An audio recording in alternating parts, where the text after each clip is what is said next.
so crazy to just look out here.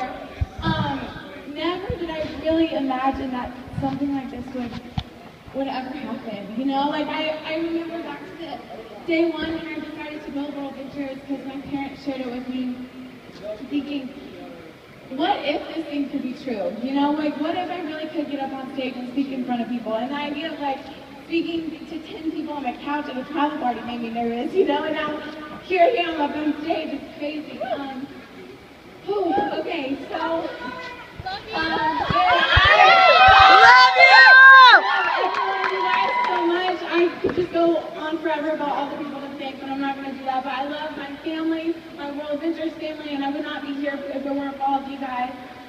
These past 3 weeks have just been insane. And my whole team, we just gathered together and just made it happen. I don't know how many all-nighters I filled this last week or how many miles I've driven, but it was completely worth it just for this moment alone.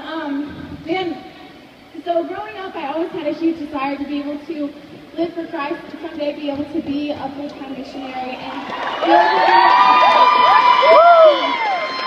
it's just to be a wife and not mom and not have to go out and get a job. And you know, the thing is, things in our past are what shapes us for the future. And I remember when I was a young kid, I had something happen to me that struck me with a lot of fear. As a young kid, I had seizures and I went through a lot of different struggles. And I remember my mom just praying over me one night saying, Lord, just take, and you know, she's my daughter, but more than that, she's your daughter, and take her.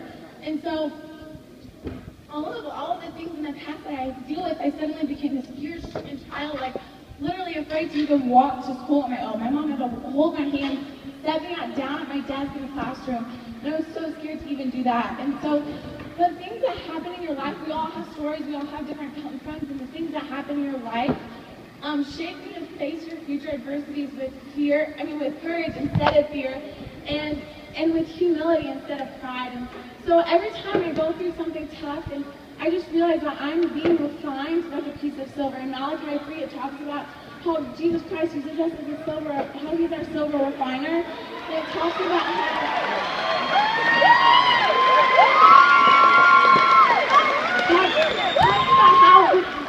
one piece of silver, you never know how long you have to hold that silver in the fire, how long you have to beat that piece of silver, but you keep beating it and holding it through the fire until all the impurities are taken off of it.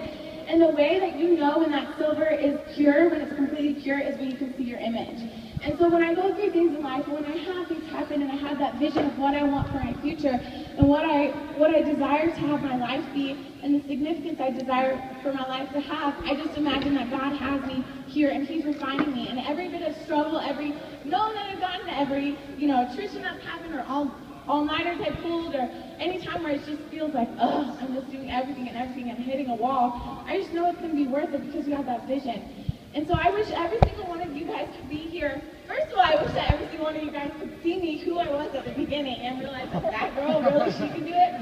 But second of all, I wish that every single one of you guys could stand up here and feel what this feels like. Because it's not even about me, but it's about knowing that I was able to tip over that domino and have that ripple effect. And when I first started World Ventures, I had that dream of, what if I could have a ripple effect on other people's lives? Just by plugging into this, what if I could have a ripple effect? And it got to a certain point where when I hit director, actually, I hit marketing director at the View last year, youngest marketing director, and I stood there on stage next to these guys, and I thought, man, this is really happening, you know? Like, this is real life. Like, I'm actually becoming an RMD. Like, how crazy is that? And so then, from changing to having a ripple effect, I wrote at the top of every single list, I said, I'm making waves.